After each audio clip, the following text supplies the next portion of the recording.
Bonsoir, bonsoir, bonjour. C'est Congo News 24.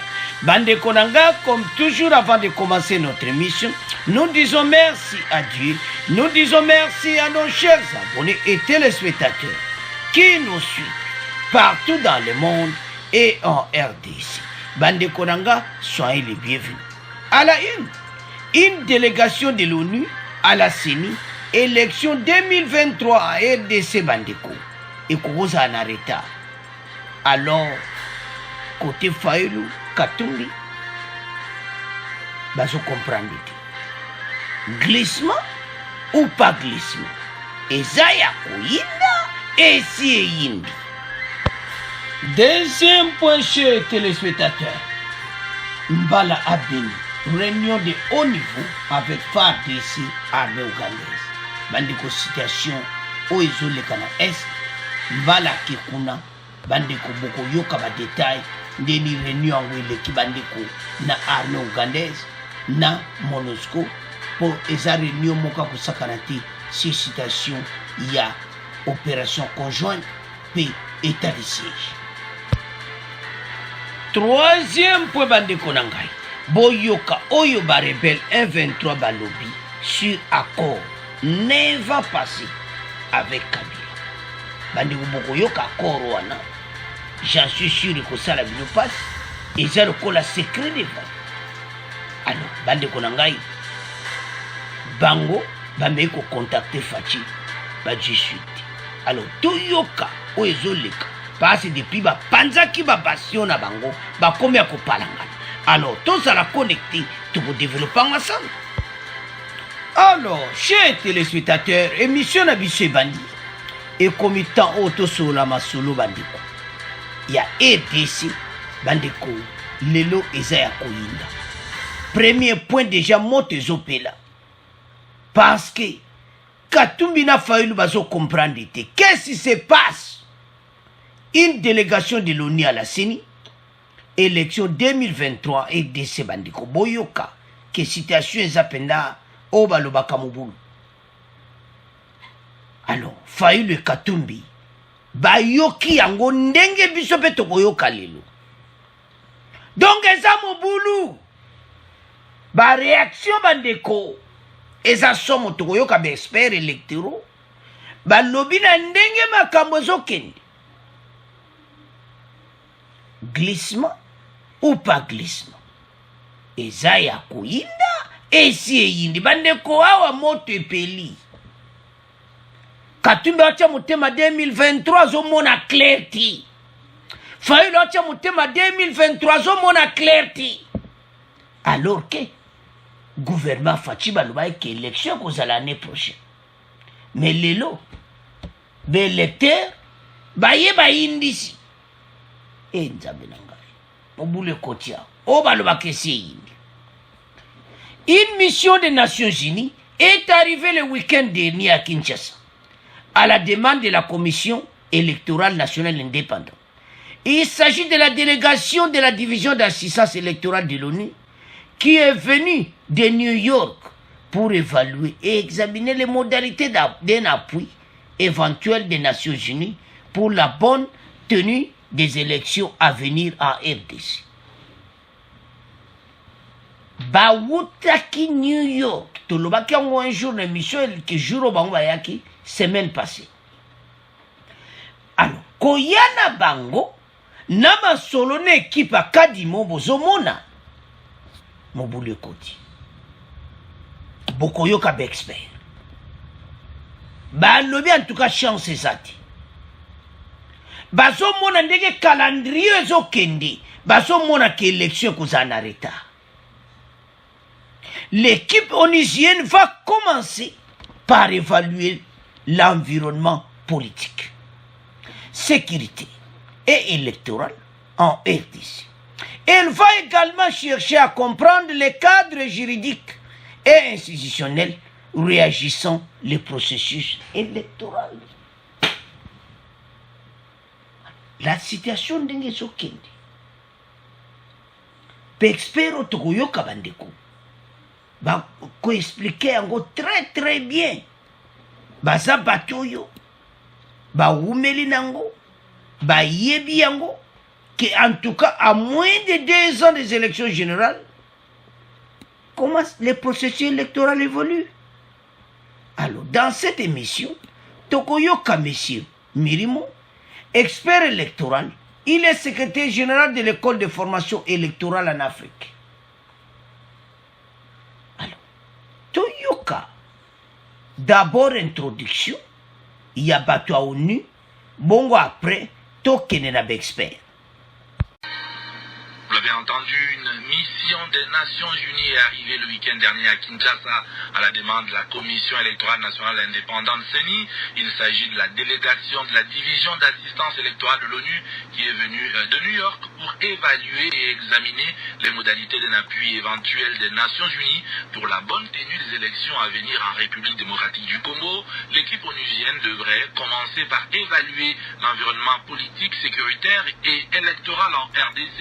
Elle va également chercher à comprendre le cadre juridique et institutionnel régissant le processus électoral en RDC. Plus de détails, Jean-Francis Mouya.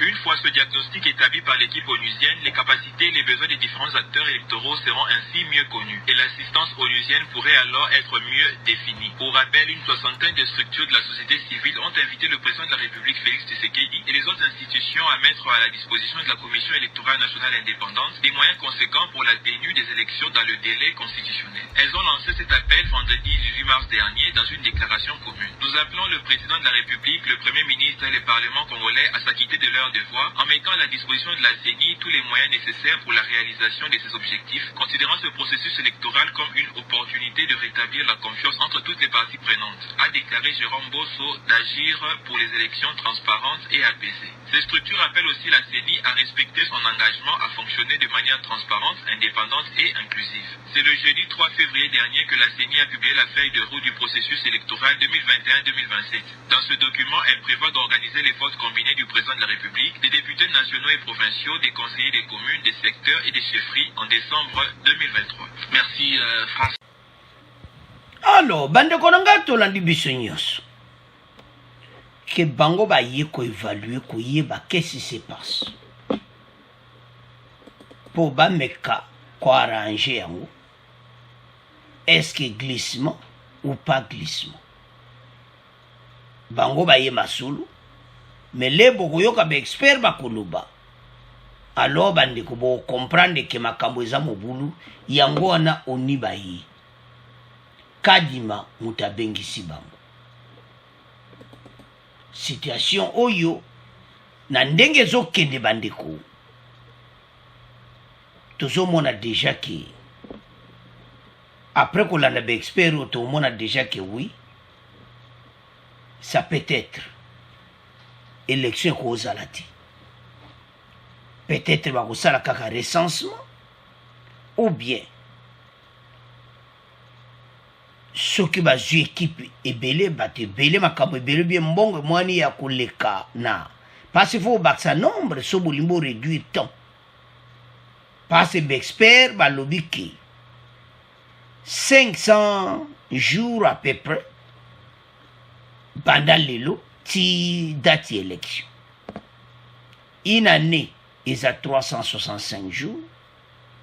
So taxi au tali déjà 100 jours ici le long donc vous comprenez déjà donc toi dans les 500 et quelques jours au etikali alors expert bazo mona que situation ezali arrivé na bango ba wuti New York ba ye il y a quelque chose il le connaît les olika ndenge to yoka bango tu es côté à 4 millions monte peli côté à failli le monte coupé parce que ça mon boulot par ailleurs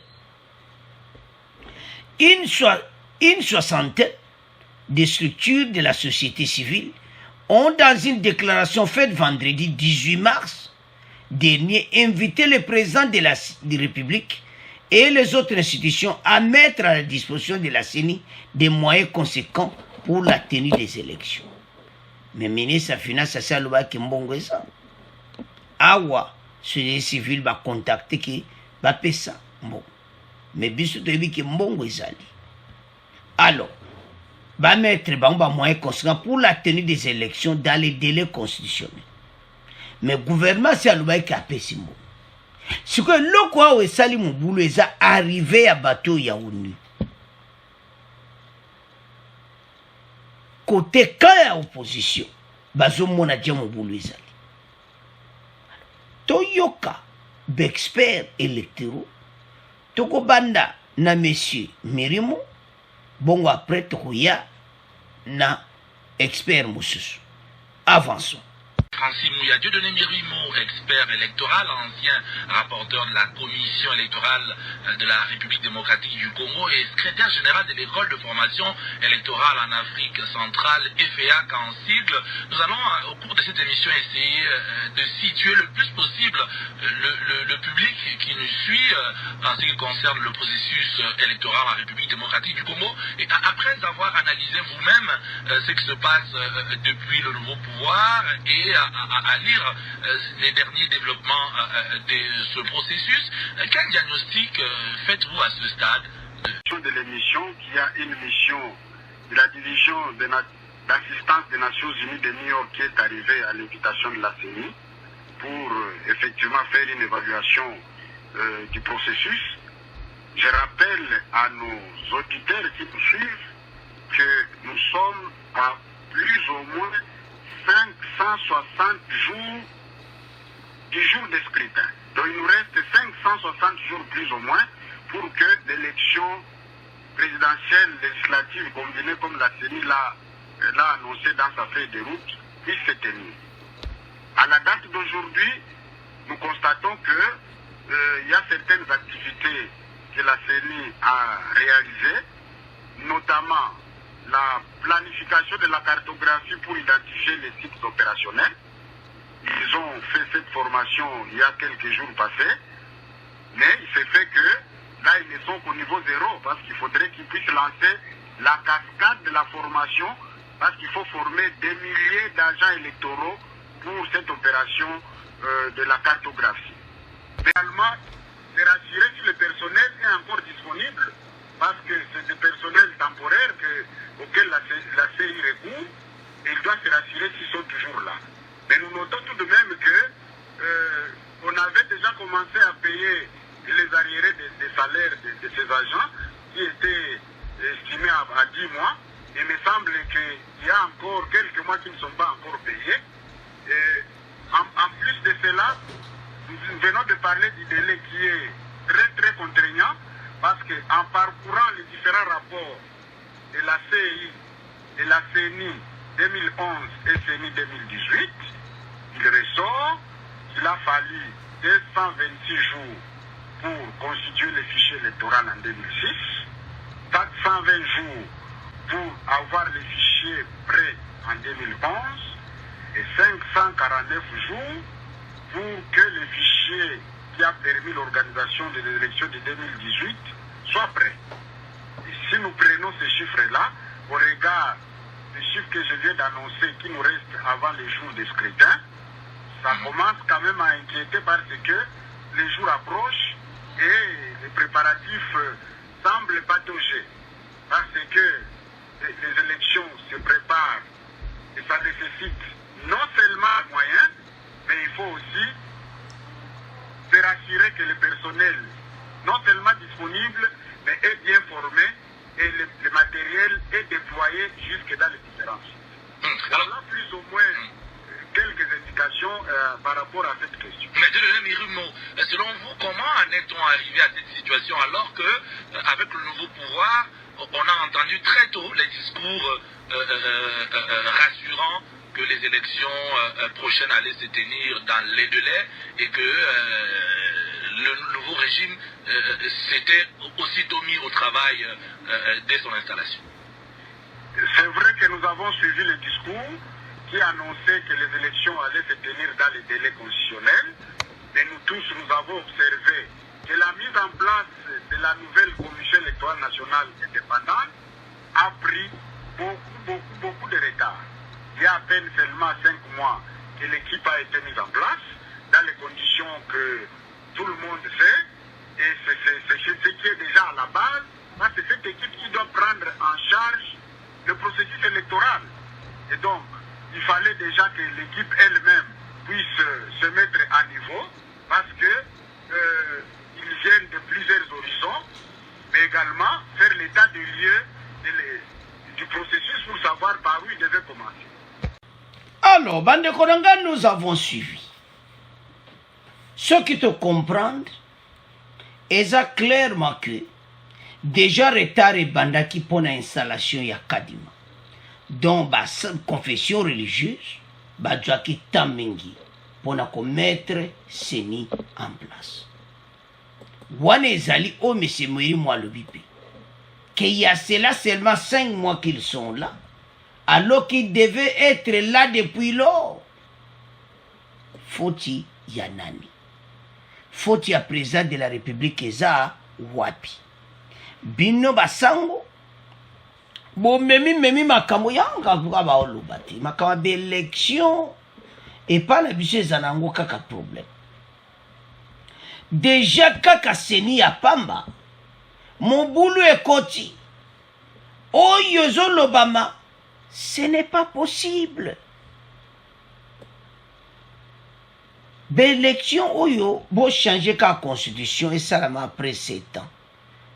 Pensez banozana on kaka makelele. Les gens sont assoiffés du pouvoir à tel point qu'on s'occupe plus de d'autres dossiers. Le dossier principal c'est quoi? C'est élection. Parce qu'il voulait être président de la République. Voilà ce qui se passe. Chers téléspectateurs, ça fait mal pour notre pays. Il y a des choses parfois, quand vous écoutez, vous dites, mais qu'est-ce qui ne va pas? Mon beau pays comme ça. Les gens se voient seulement. Donc, ils n'ont pas regardé Kakanali Kamoko. Ils regardent Kaka. Et donc, il y a attention seulement à l'élection. Il y a d'autres dossiers à traiter. Alors, tout ce qu'on a pon oyo, glissement ou pas glissement. Mais ngana zo mona ke makamba glissement zawati. Chef de l'État a confirmé que ministre des Finances a confirmé que Mbongo est déjà à la disposition de Kadima. Alors, Kadima n'a pas d'expertise a monique en tout cas situation de Okende a benga ONU comme observateur à Makamde Zolika pour pas condamner Nani. Il y a continue en retard. Konzamboka, bango balikamba kolobata. Bango balobaka que élection ko salama na délai constitutionnel. Parce qu'ils sont obligés, constitution et zawana. Mais ceux qui botali, Tolandi M. Miri Mobande Kwazali, expert en matière électorale. Atangeli Bissonde cartographie Tanzozo. Il nous a bien expliqué, élection 2011, combien de jours pour un fichier électoral, combien de jours pour un fichier électoral. Donc, combien, attendez de jours en annonce, et nous avons bien écouté ce qu'il a dit. Il est un expert. Malobane est la vérité. Que si on compare avec les situations actuelles, donc, c'est déjà en retard pour 2023. Moi, on bali koyokate. Katumbe lobi me koma fachi. Foido lo me koma makamni nezolekao. Baomi bali basana besia poste one. Fachi yozolek sa retard élection. Mais bango basana kolera dansi. Donc, dès que basota la fachi, basana kole. Bango pe bayoki otoyoki lelo. Bexpert balobi mais c'est Fayoulou. Élection en retard. Nzambi. Ba bureau ici lelo zo n'après mission donc bo kende kunate pour déjà ça la colère danse. Les Burkina Faso va katumbiste nzambe na ngai. Quoi? Élection en retard? Oui, vous ne savez pas que les experts de l'ONU sont ici. Ils sont ici. Pour faire quoi? Ouais. Pour voir la situation. Qu'est-ce qui se passe? Glissement ou pas glissement? C'est-à-dire, élection. Donc, ils ne sont pas sûrs que l'élection aura lieu l'année prochaine. Ce n'est pas possible. Là-bas, va fâcher ma belle. L'oboko qu'on a mis ça bas. Donc, bureau ya sambi ensemble, kuna mubule kote. Bureau ya site mubule kote ngaye. Mote pelia na plateau. Boya boyo kalisusu. Ndeko mususu. Bexpert bino bozo loba. Me boya bozo zoksamitema batu. Ndenge zanda ba bureau ya ba opposition do mubule esi kote. Alors, toyo que expert mususu. Ba lobi perende bazo mone zana retard. Bongo to avance, mais makambo oyo etumbi nango epelisi kaka moto na plateau. Parce que côté Katumbi, côté Fayulu déjà baza na colère. Alors toyo kango siku. Merci de donner Mirimo. Nous vous gardons dans ce débat. Bob Kabamba, que nous n'avons pas écouté en introduction de cette émission. Est-ce que vous êtes là? Oui, je suis bien là.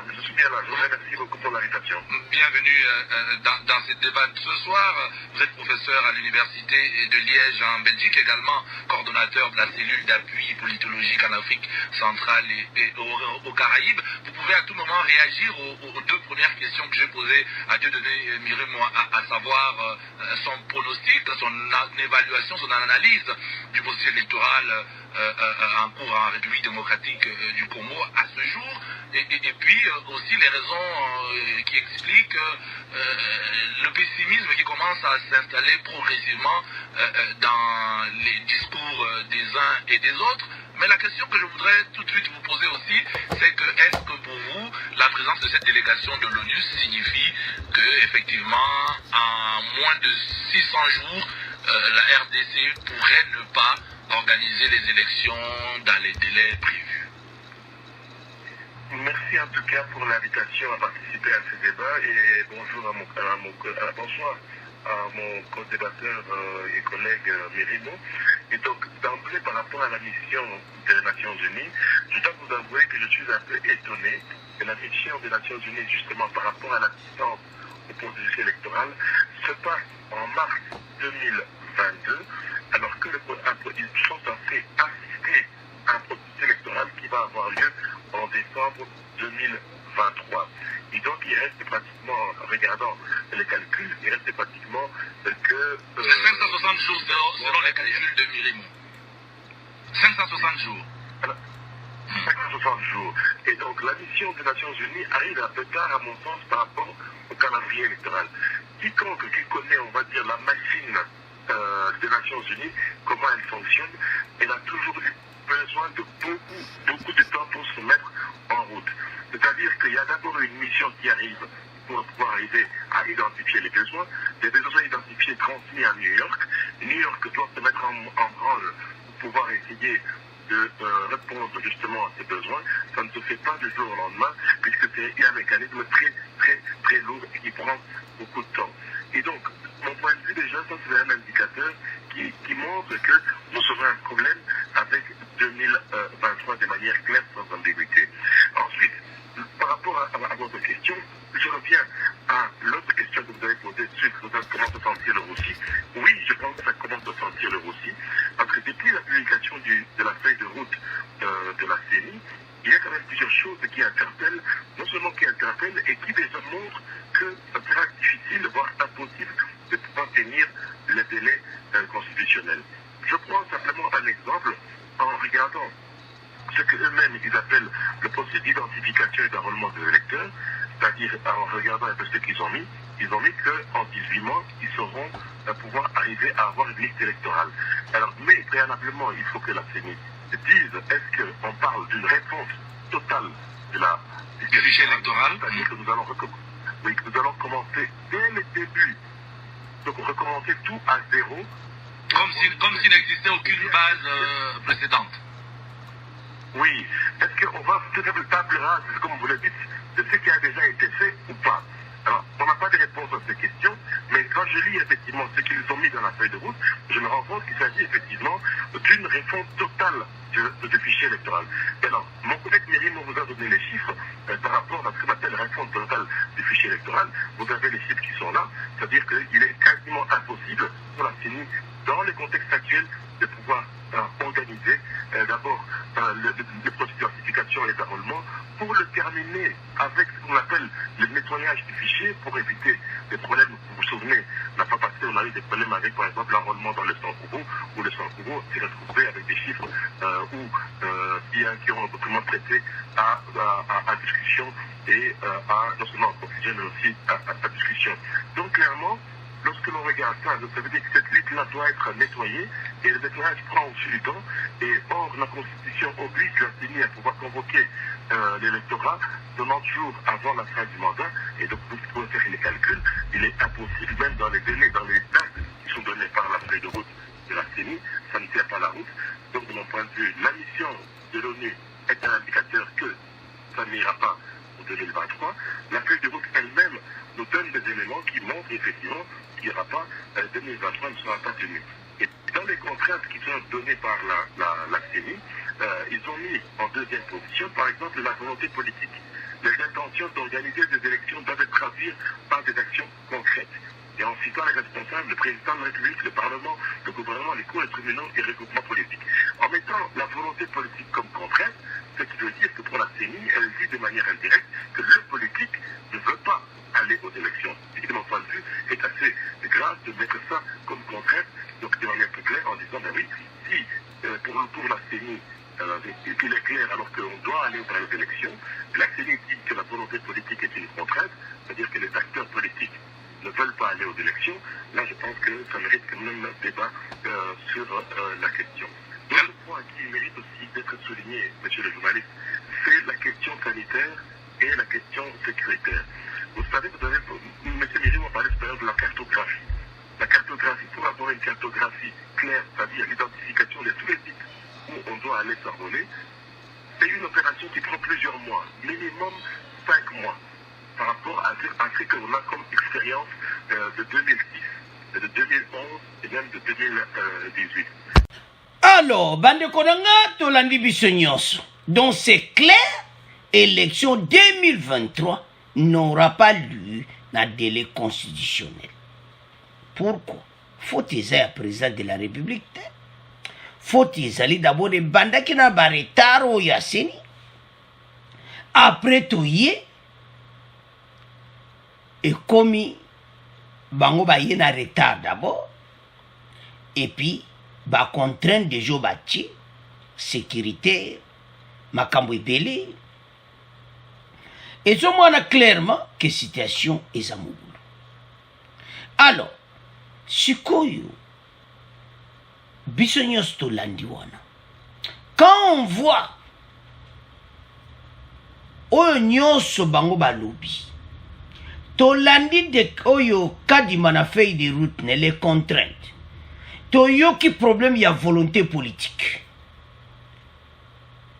Donc l'Assemblée nationale bakanisi bato wana nyonso na ta oyo bazwaki ezomona clairement ba négociation ya mobulu.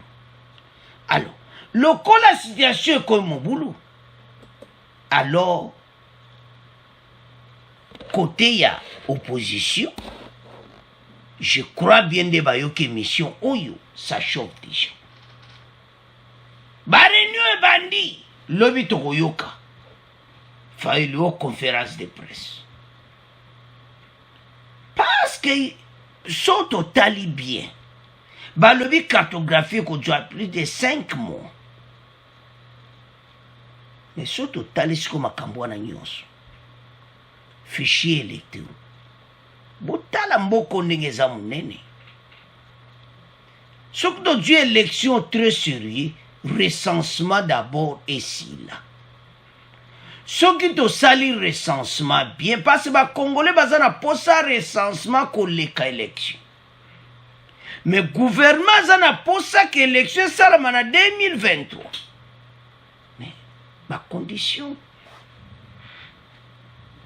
andeko soki mutu nyonso aza enregistré toza biso nyonso informatisé moto nyonso bayebi adresse na ye pasi nde toza lelo toza na problème pays eza malamu te moto aza na adresse wana bayebi te so aza na adresse wana yango mona so likambo esalami moto asi abendani na ye bato ifo baza na baadresse fixe alors mpo yango esalama ezosenga recensement mais pression ya opposition nde bozomona Fayulu na Katumbi baza na kolera danse bame faci oza ndenge nini boye osala boye nini faci pourko ozosala boye boye deja babandi koloba oyo wana na oyo wana faci azosala glissement mais faci alobaki élection eza na 2023 est-ce que nde toyoki baexpert wana bakozala na raison ou bien mpe bakozala na faute parce que fichier électoraux eza automatique nettoyage ozo comprendre bandeko ça ne peut pas prendre de mois eloko nyonso informatisé mpona kolongola yango eza problème te eza te ke mono c'est automatique reboot yango tiango système balongoli nyonso ale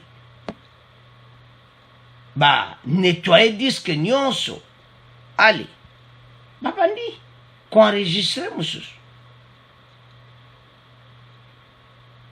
raison mosusu bapesi ya cartographie et tout ça de mots et puis comparer baélection elekaka 2011 2006 comparer 2018 bamoni ke awa déjà retard ezali ils ont compté le nombre de jours parce que baza expert na électro est-ce que baza na faute est-ce que basala yango bien à qui la faute maintenant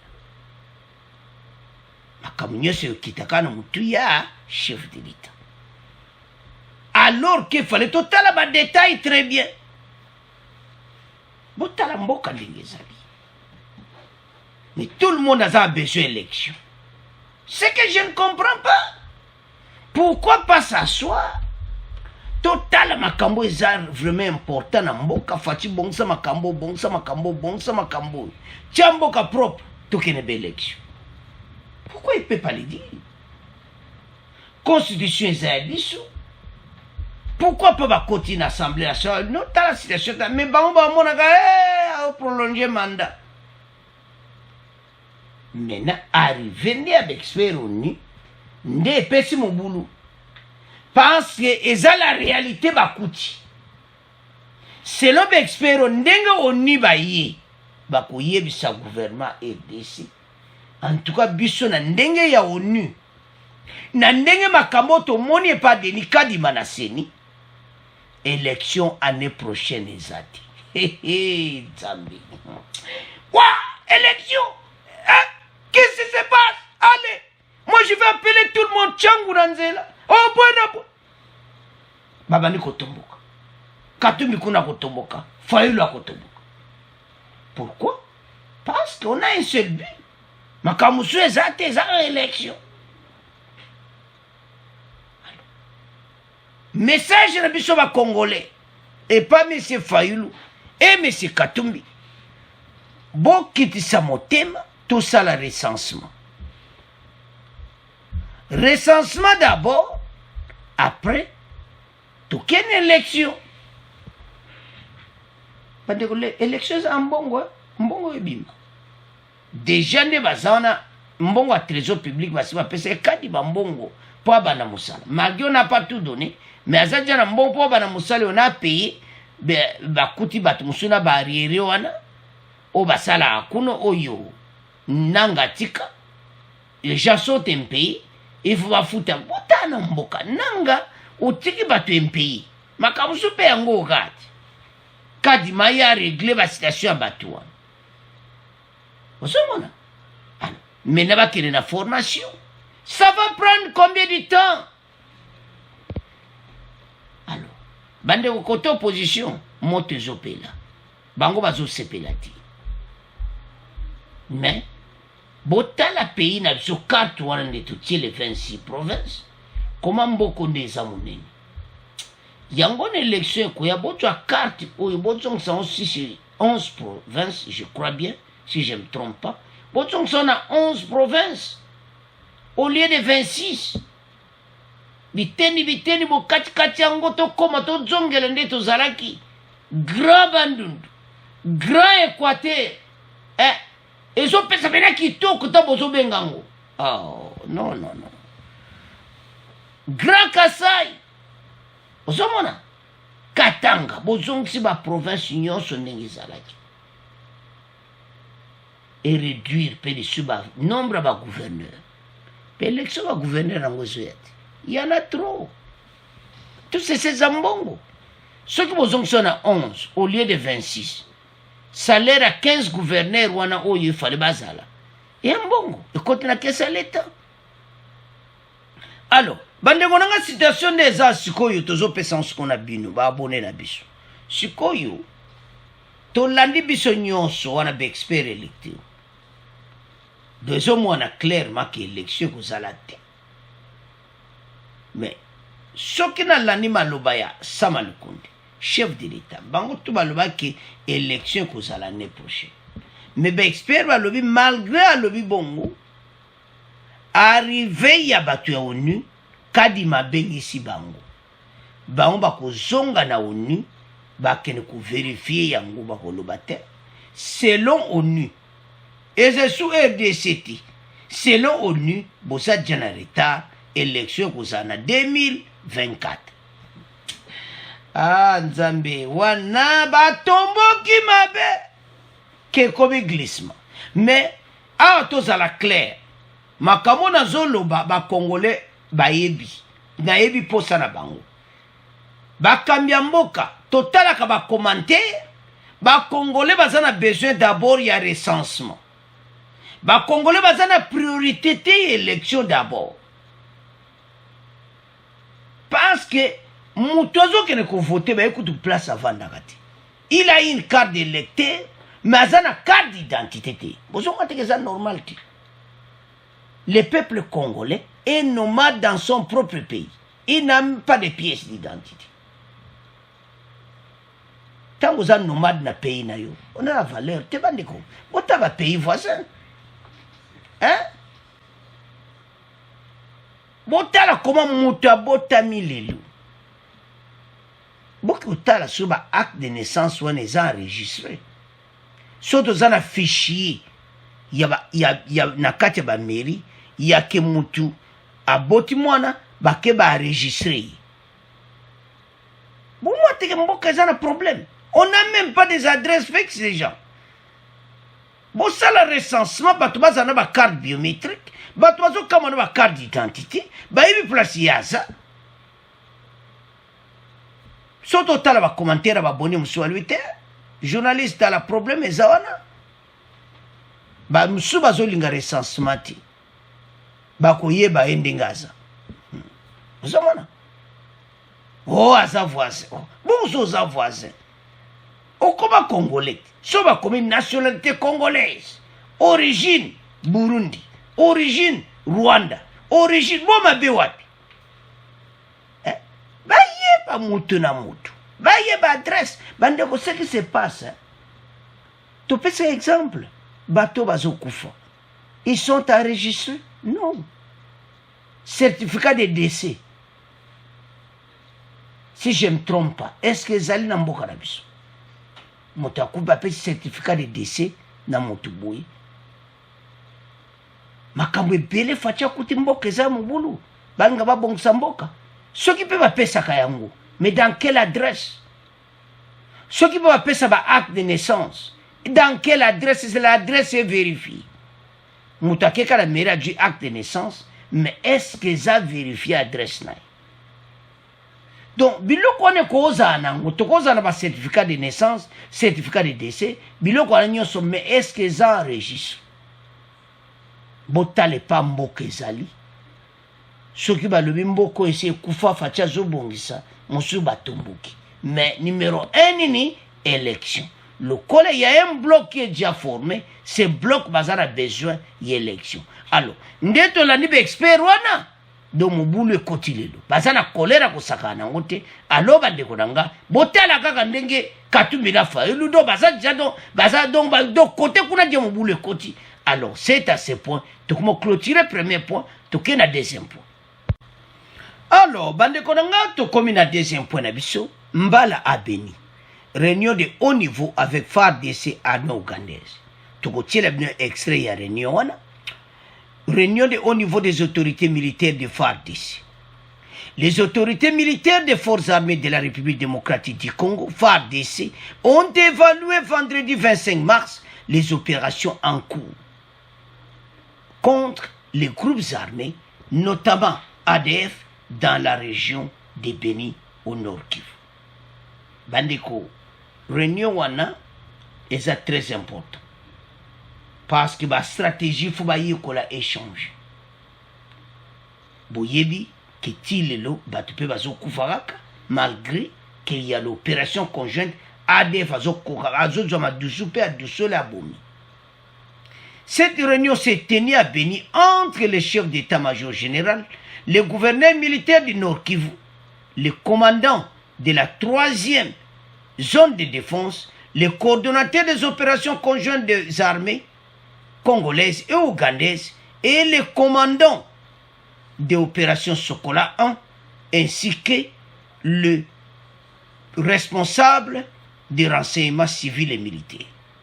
Selon les sources militaires, le chef de l'état-major de FARDC, le général d'armée Célestin Mbala, voulait se rassurer du bon déroulement de l'avancement des opérations militaires contre les ADF et des groupes armés.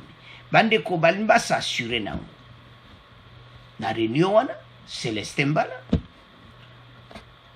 chef ya opération Sokola 1, gouverneur ya Nord Kivu, Constantin bazalaki wana, eza pona bayeba situation ndeni bakoko avancer nango, eza ya haut niveau bango ba officier militaire.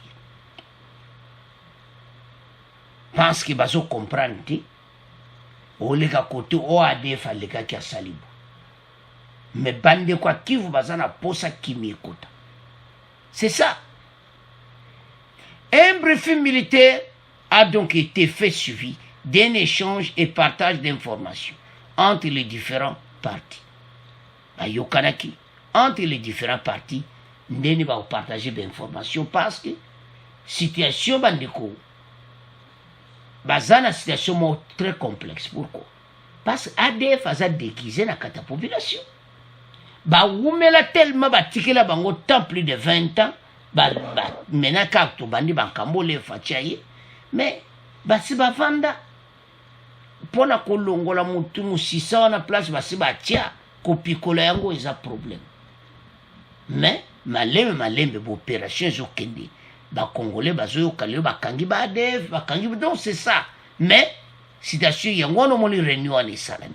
Alors toyoka extrait ou à réunion wana, bon to continue mission na biso. Une réunion d'évaluation des opérations militaires contre les groupes armés dans la région de Beni a eu lieu hier vendredi au Nord Kivu.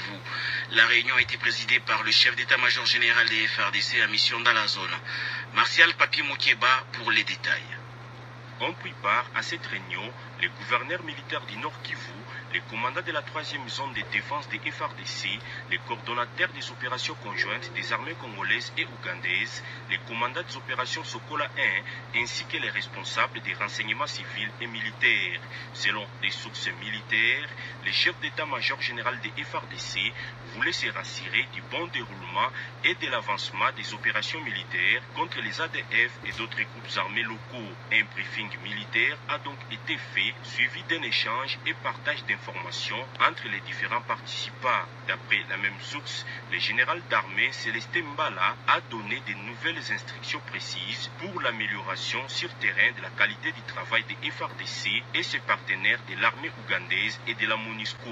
D'autres sources sécuritaires disent qu'après Beni, le chef d'état-major général des FARDC doit se rendre à Goma où il aura une autre réunion de haut niveau avec certains membres du gouvernement dans le cadre toujours de l'évaluation des opérations militaires au Nord Kivu et à Ituri. Beni, Martial Papimou. Alors, chers téléspectateurs, nous avons suivi. Et cette réunion vraiment qui a haut niveau bande konangai. Parce que makambo zo le kana S ezako senga vraiment ke basanga. Bozo mwana na général Ndima et puis na oya armée ougandaise. Bame a évaluer la situation oyo, comment population azaka kukufa, comment ADF malgré tout bazo menacé makasi, mazo zoma douce ko douce. Alors, barenua boui et pesaka force pour le mai dimanche au kapena que oui bablo pene comment ça la kitoko. D'après la même source, le général d'armée Célestin Mbala a donné de nouvelles instructions précises pour l'amélioration sur le terrain de la qualité du travail des FARDC et les partenaires de l'armée ougandaise et de la MONUSCO. Pandego, apesi ba nina sika, ndeni bako travail. Ndeto la nina extrawana, pour ba meka ko améliorer façon de travail. Basili sapena ADF ayo kanali susuti.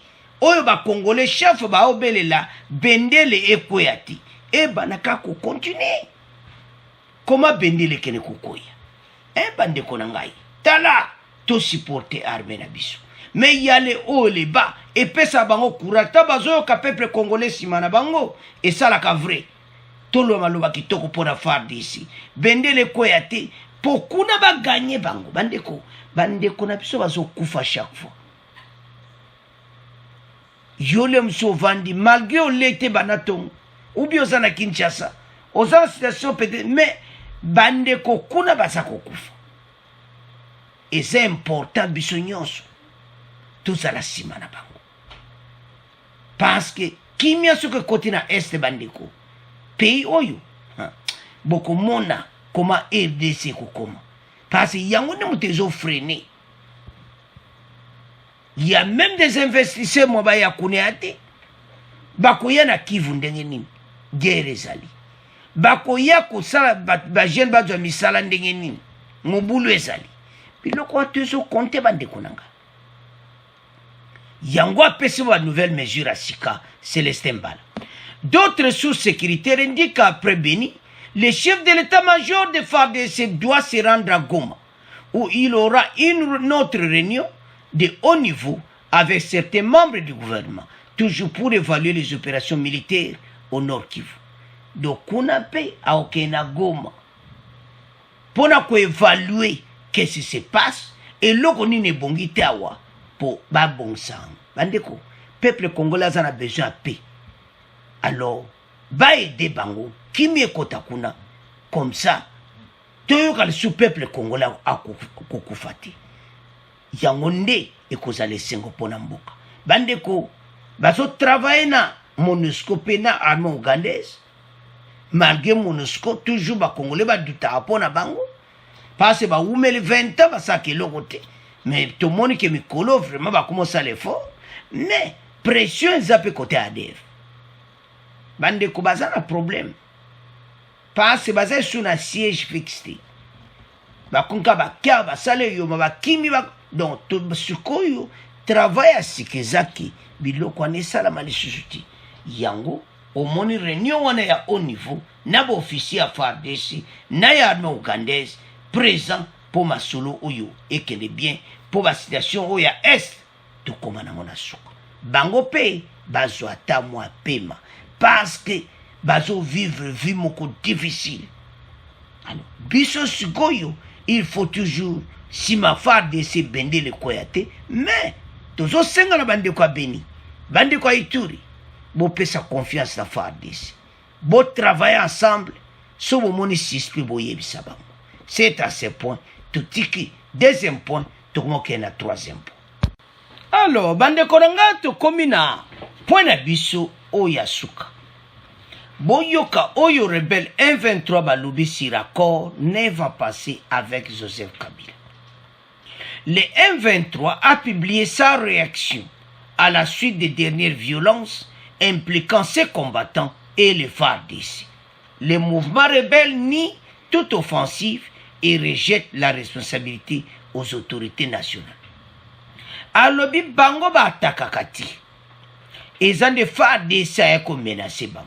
Oui, c'est vrai. Mais bino boy ko sala nini na kati ya mboka na biso. Avançons.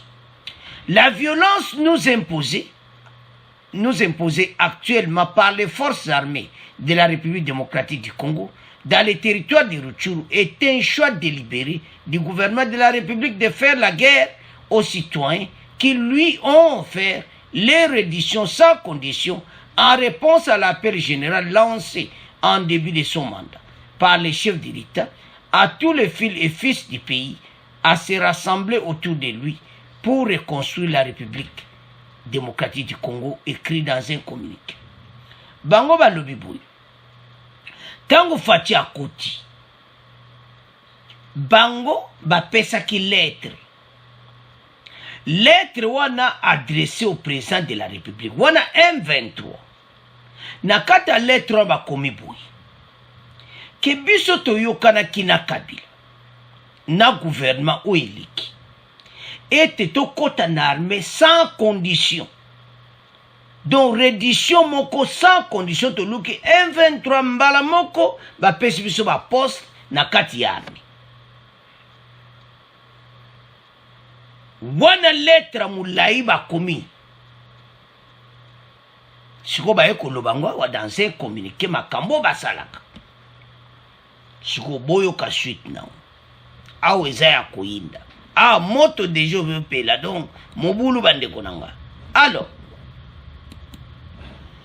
le mouvement affirme avoir adressé plusieurs correspondances au président de la République et au coordonnateur du mécanisme national de suivi de l'accord cadre Addis Abeba pour offrir sa reddition, sa condition et se mettre aux ordres du chef de l'État. Balobi mbaleto to komaki yango oyo. Baju ba kopia na nyonso. Bien rédigé. Na ba accord na bango. Et pas fatio. Wow. Ke biso do siyaka na gouvernement wana. Ke to kota na armée sans condition. Donc mbalamo M23. Koti mbalamo. Ah yo, chef a M23. Kuna 23 zaki nani. Onga na zaki colonel. Allez, colonel. Kuna M23 zaki nani général. Awa, général. Eh. Oye batu yo. Ngala comprena ba. Donc boko tapena kaka bongo. Eh. Ce que tu veux comprendre. Pourquoi l'armée est trop infiltrée. Donc mutuaye ka po bango basala ki mobulu. Boyo ka na bango. Bakota po batika mobulu. Bakota na kati ya FARDC reddition sans condition. Les Congolais, tu as des missions, beau tanga, beau comprendre ce qui se passe dans notre pays. Et ça publié dans les médias et c'est clairement. C'est samedi. Oyo pena to tanga kamiso talo ko mona makambo biso tuti. Partout on a publié. M23 va bimisi secret na bango. Yanto so M23. Oh. Ba bimi lisusu. Oh. Ba sinyaka ba kona bango. MONUSCO autolo ba peke M23 ba zongi su makasi. Wana MONUSCO muta autolo bona na ene mission elegaka. Donc, c'est assez à mon boulot. Bon, là, bandiko. Bah, combat lettre pas chef de l'État ou reddition sans condition. Et maintenant, vous avez suite. Ces délégués ont séjourné à Kinshasa 14 mois. Pendant lesquels ils ont eu plusieurs séances de travail avec les autorités du pays. Avant qu'il ne leur soit demandé de retourner à la base pour y attendre le début des opérations de reddition conformément aux conclusions de Kinshasa. Basali 14 mois na Kinshasa. Wana fatia côté na pouvoir. Zela. Ba ese mbozonga. Boki ne kozela kuna bozela réponse moyande. Bande kuboza na place fachi. Bayo kana kinaiti. Ba korwana ese fatia kondima. Reddition sans condition. Et je ne comprends pas ces pays. Mboka na biso vraiment. Les rebelles ont beaucoup signé des conditions pour les rebelles. Otoyo kakio, la relation avec les voisins et tout ça. Ils ont combattu le gouvernement ou l'équipe. Ils accusent aussi le FARDC des actes de provocation. À notre grande surprise, 2 semaines plus tard, les FARDC prendront l'initiative de la guerre pour contraindre nos combattants à la défensive. Le Bakawi, FARDC a menacé Bango. Bango va menacer. Ah, bon menacer. Bandeko. Si vous comprenez le message, vous avez comme une position à faiblesse. FARDC a botolu ba bastion na bango nyonso na ngomba na Ruchuru place Bazalaki. Baza des bandades pour le moment M23. Alors yango ba ekolo ba vérité nyonso ouvertement. Avançons. Ces opérations militaires que les forces armées de la République assument officiellement jusqu'à ce jour contre nos combattants traduisent sans doute les choix définitifs du gouvernement de la République d'en découdre avec le M23 à lieu et place, d'accepter la reddition sans condition de ces combattants. Alors, ils ont dévié. Makambo oyo nyonso toyokanaki. Reddition sans condition, tokota na armée. Na ba poste na biso towute na ngona M23. Hey! Nzambe nanga bande ko reddition sans condition l'axia. Ndenga zalaki akokota bongo. Soka zaki soda simple na M23 kotipe soda simple. Soka zaki colonel na M23 pompe colonel. Na ba problème biso wuta ko vivre na ngoyo. Non. Wana penar yangwana ba vandi 14 mois na Kinshasa zela mawatu. Basongi wapi na Ruchuru. Avançons. Notre organisation a si patienté, bon na siko pona bandiko. A si patienté sans relâche 9 ans durant la mise en œuvre du processus de paix, déplore cette option de la violence dont l'objectif inavoué est le maintien de l'instabilité et sous-développement dans l'est du pays, ajoute le M23. Balobi ke onyon soyo. Gouvernement surtout zéli sans relâche 9 ans. Tout doit qu'à réponse. Fatia Koti, tout doit réponse.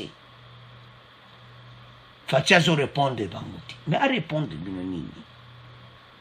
Makamwa bosia kana Kabila 9 ans passés bo zeli moyen te bo bandi mobulu bo bandi mobulu FARDC habité ezalaka boita le bakimisi bango mbango ba beti mambiloko na mo ba bengani bango place bazalaki bazo luka place okene me bozonga na mboko bo utaki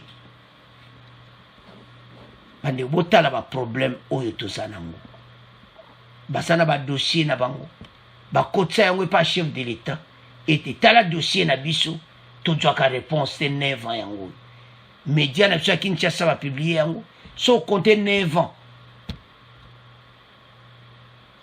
osomana Fatia continue en 2019 donc ils ont signé ça avec le gouvernement passé et il est là basu réponse t'es pas Fatia bah le que menace au phare de sa sala et ça m'a lamuté. Alors, bango ba sépélité, yango ba eko dévoiler secret. Alors, la situation est claire. Reddition sans condition zati. Ce qui bo kende wa bo kenalo, FARDC bazana victoire, ba se ba botele bango ba place nyos. nde baza bazoregrete. Alors bandeko nanga, c'est à ce point tokoma clôturer émission na biso. Bon abonner massivement, bon partager. Au revoir, à la prochaine.